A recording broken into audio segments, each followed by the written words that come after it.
Hola, gusto en saludarte. Estamos considerando la lección número 2, estudiando nuestra carta a los Hebreos con el título general, en estos postreros días, el mensaje de Hebreos. Espero que estés leyendo, estudiando en tu Biblia la carta a los Hebreos. Tenemos la lección número 2 titulada El mensaje de Hebreos para el 8 de enero de este año 2022. El versículo de memoria lo encontramos ahí en Hebreos 8:1 que dice: Ahora bien, el punto principal de lo que venimos diciendo es que tenemos tal sumo sacerdote, el cual se ha sentado a la diestra del trono de la majestad en los cielos. Realmente Hebreos destaca mucho la obra y ministerio de nuestro Señor Jesucristo, y es a lo cual debemos prestar mucha atención.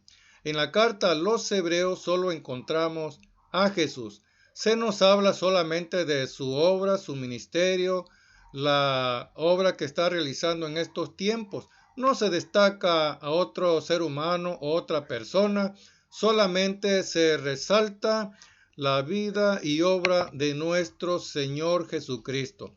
El mensaje de Hebreos, en síntesis, podemos ver en esta semana: Jesús es nuestro Rey, Jesús es nuestro mediador, Jesús es nuestro defensor, Jesús es nuestro sumo sacerdote y Jesús es mediador de un mejor pacto. En esta manera destacada, el escritor presenta a nuestro Señor Jesucristo. Hebreos 1:5 dice: Porque ¿a cuál de los ángeles dijo Dios jamás, mi hijo eres tú, yo te he engendrado hoy? Las palabras que expresa este versículo se refiere al nacimiento de nuestro Señor Jesucristo. Dios no tomó un ángel para que viniera a este mundo a encarnarse, sino que planeó que la segunda persona de la divinidad viniera a este mundo a hacerse hombre para convertirse en el Redentor, en el Salvador de la humanidad. Por eso dice que fue engendrado nuestro Señor Jesucristo, como lo presenta ya San Lucas en el capítulo 1, versículo 35, cuando el ángel Gabriel le dice a la Virgen María: el Espíritu Santo vendrá sobre ti y el poder del Altísimo te cubrirá con su sombra, por lo cual también el santo ser que nacerá será llamado Hijo de Dios. De esta manera destacada presenta y resalta la carta a los Hebreos el nacimiento y superioridad sobre los ángeles y el reinado de nuestro Señor Jesucristo. Hebreos 1:6 dice: cuando introduce al primogénito en el mundo, dice: adórenle todos los ángeles de Dios. Este pasaje es muy significativo para nosotros en cuanto a la adoración. ¿Por qué el consejo de que todos los ángeles le adoren? En las cortes celestiales fue cuestionada la adoración en cuanto a Dios, la adoración para Dios y la adoración para el Hijo. Satanás, el diablo, es un ángel, pero que nunca estuvo dispuesto ni está dispuesto a tributarle adoración y alabanza a Cristo Jesús. Millones de ángeles que siguen a Lucifer o que siguieron a Lucifer negaron la adoración y alabanza a Cristo Jesús. Por eso, cuando introduce al primogénito en el mundo, dice: adórenle todos los ángeles de Dios. Y este llamado o consejo también es para nosotros los seres humanos. Hebreos 1:8 dice: mas del Hijo dice: tu trono, oh Dios, por el siglo del siglo, cetro de equidad es el cetro de tu reino. Por lo tanto, Cristo Jesús es Dios, y por eso el llamado a los ángeles a adorarle. Solamente Dios es el único ser que recibe alabanza y adoración de sus criaturas, por lo cual el llamado a adorarle. Todos los ángeles, todos los seres humanos, tenemos el privilegio y el derecho de adorar a nuestro Padre Celestial. Pero la adoración, como hemos dicho, fue un asunto que se cuestionó en las cortes celestiales, empezando con Lucifer, con Satanás. En Isaías capítulo 14, versículo 13 dice: Tú que decías en tu corazón, subiré al cielo, en lo alto, junto a las estrellas de Dios levantaré mi trono, y en el monte del testimonio me sentaré. La intención de Lucifer era obtener la adoración y alabanza de todos los seres humanos y de los ángeles. Dice: subiré al cielo en lo alto, junto a las estrellas. Las estrellas aquí significan los santos ángeles. Levantaré mi trono, dice Lucifer. ¿Dónde? En el monte del testimonio. En las Sagradas Escrituras, el monte del testimonio es una referencia donde está el trono de Dios, pues ahí Lucifer quería plantar su trono y dominar como Dios y que le tribute alabanza y adoración como Dios. Cuando el Señor Jesús estuvo aquí en la tierra, y en el desierto de la tentación confrontó a Satanás, una de las sugerencias que le hizo el enemigo, que encontramos ahí en San Mateo capítulo 4, versículo 9, dice: y le dijo: todo esto te daré si postrado me adorares. Notamos aquí el atrevimiento de Satanás de procurar que el Señor Jesús le adore.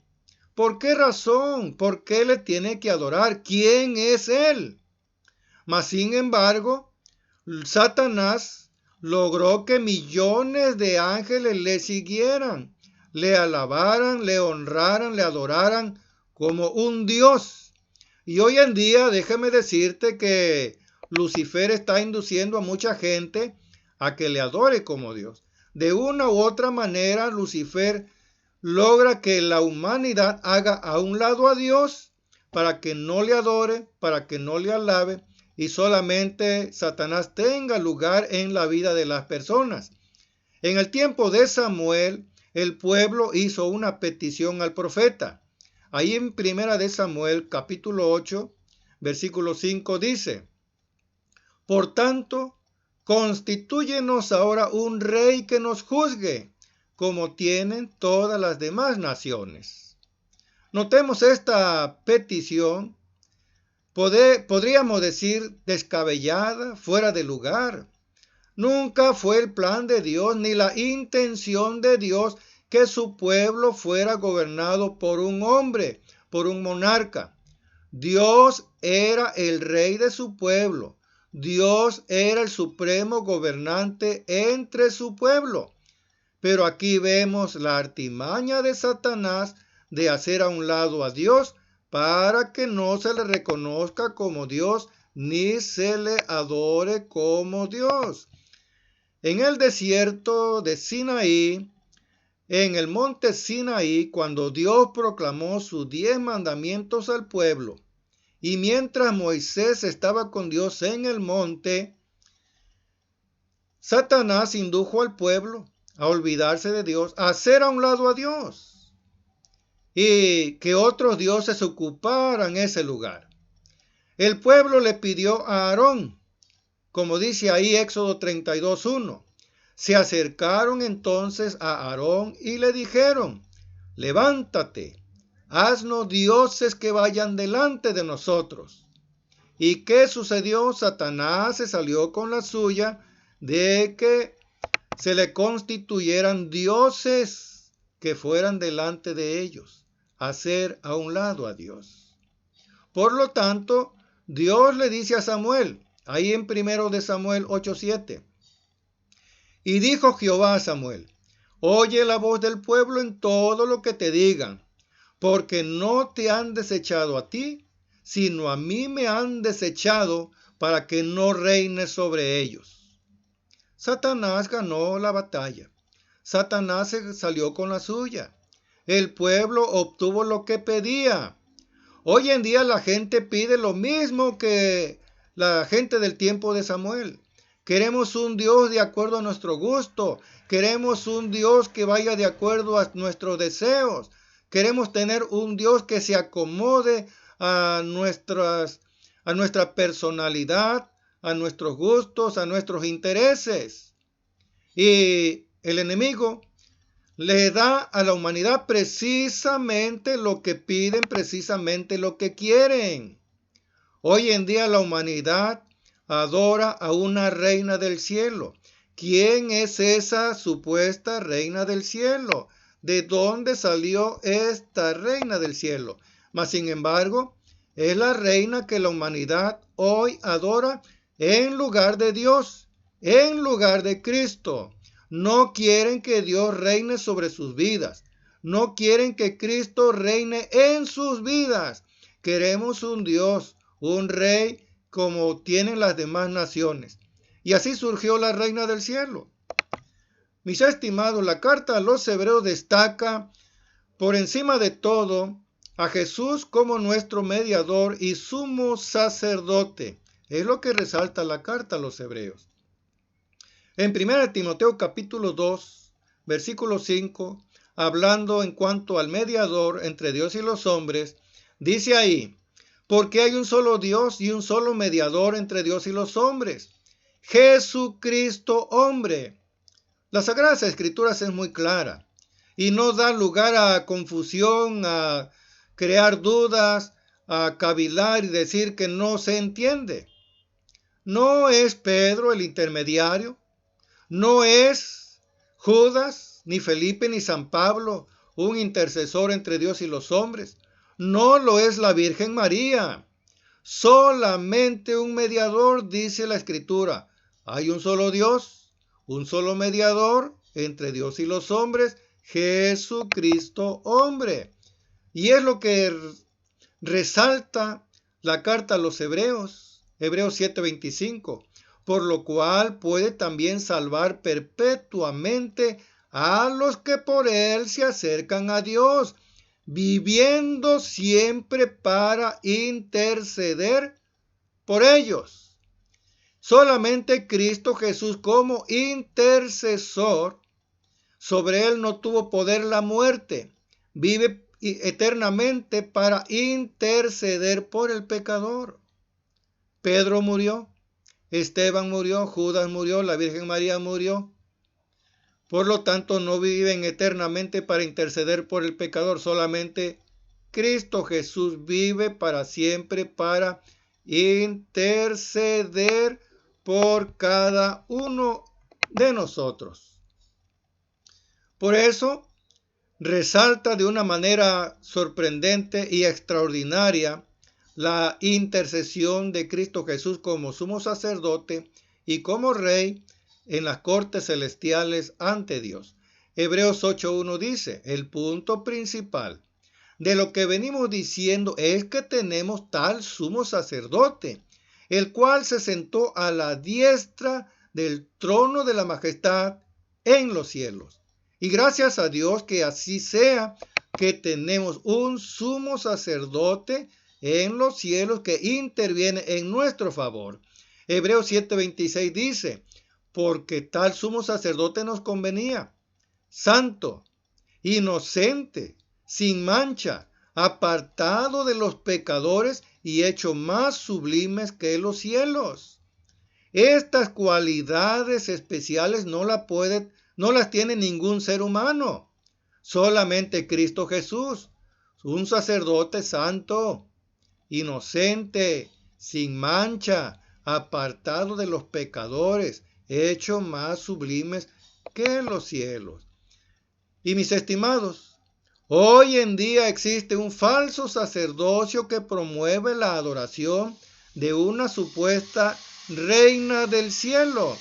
Pero Realmente, como hemos dicho, Lucifer, Satanás el diablo, le da a la gente lo que quiere, lo que busca, una adoración que se acomode a sus deseos particulares.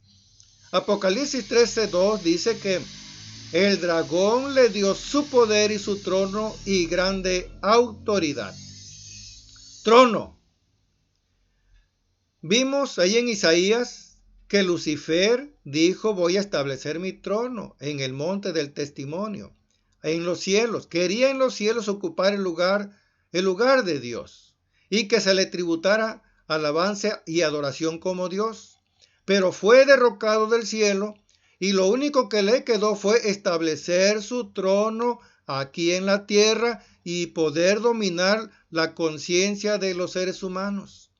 El dragón, Satanás el diablo, le dio su poder y su trono y autoridad sobre este sacerdocio falso que promueve la adoración de una reina del cielo. Hebreos destaca también la mediación de Cristo Jesús como el mejor pacto, para un mejor pacto. Hebreos 8:6 dice: pero ahora, tanto mejor ministerio es el suyo, cuanto es mediador de un mejor pacto establecido sobre mejores promesas. Hemos visto que solamente hay un solo mediador entre Dios y los hombres. Esa mediación se logra a través de un pacto, un plan que Dios estableció para rescatar al hombre de las graves consecuencias del pecado. Si el hombre desea ser salvado del pecado, si el hombre desea obtener la vida eterna en Cristo Jesús, tiene que aceptar las condiciones del pacto. Cristo Jesús es el mejor ministro de ese mejor pacto, establecido sobre mejores promesas, como dice el escritor de la carta a los Hebreos. Allá en el aposento alto, cuando el Señor Jesús tuvo la última cena con sus discípulos, dice ahí Mateo 26:27, y tomando la copa, y habiendo dado gracias, les dio diciendo: bebed de ella todos, porque esto es mi sangre del el nuevo pacto. El mejor pacto establecido sobre mejores promesas fue ratificado por la sangre de Cristo Jesús. El nuevo pacto, no fue ratificado en la sangre de Pedro para que sea un intercesor entre nosotros y Dios. Ese pacto no fue ratificado por la sangre de Pablo para que Pablo sea un intercesor entre nosotros y Dios. Ese nuevo pacto no fue ratificado por la sangre de la Virgen María para que sea redentora o corredentora o intercesora entre nosotros y Dios. No, solamente en la sangre de Cristo Jesús. Jesús lo dijo: esta es la sangre del nuevo pacto. ¿Qué significa el nuevo pacto? ¿Qué tiene que ver el nuevo pacto? ¿Cómo nos beneficia a nosotros el nuevo pacto? Miren, el apóstol en la carta a los Hebreos hace una distinción entre el antiguo pacto y el nuevo pacto. En el capítulo 10 de Hebreos dice que el antiguo pacto contemplaba un santuario terrenal. Podemos ver aquí lo que contemplaba el antiguo pacto. Tenía un santuario terrenal, tenía el arca que contenía los 10 mandamientos, había un sacerdocio temporal, la ley estaba escrita en tablas de piedra, se ofrecían animales como sacrificio, se administraba la sangre de animales para el perdón de los pecados y había un sumo sacerdote como intercesor entre Dios y el pecador. El nuevo pacto, de acuerdo a la carta a los Hebreos, tiene un santuario celestial. Igual tiene el arca que contiene los 10 mandamientos de la ley de Dios. Contempla un sacerdocio eterno en Cristo Jesús. De acuerdo a Hebreos 8, y Hebreos capítulo 10, dice ahí que la ley de Dios está escrita ya no en tabla de piedra, escrita en la mente y en el corazón de sus hijos. Ya no hay sacrificio de animales. El sacrificio que se acepta en el nuevo pacto es el sacrificio de Cristo Jesús. Y la sangre que se administra para el perdón de los pecados es la sangre de Cristo Jesús. Y Cristo, como sumo sacerdote, es el único intermediario entre Dios y el pecador. Mis estimados, yo les invito a que estudiemos concienzudamente la carta a los Hebreos y veamos cómo se destacan estos aspectos de la vida y obra de nuestro Señor Jesucristo en el santuario celestial en estos tiempos. Para la próxima semana vamos a considerar la lección número 3. Jesús, el Hijo prometido, es el título de nuestra siguiente lección para el 15 de enero de este año 2022. Yo te recomiendo, sigue estudiando la carta a los Hebreos.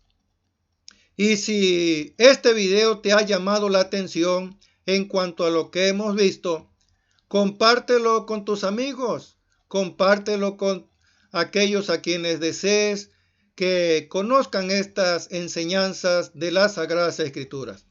Dios te bendiga, nos vemos para la próxima semana.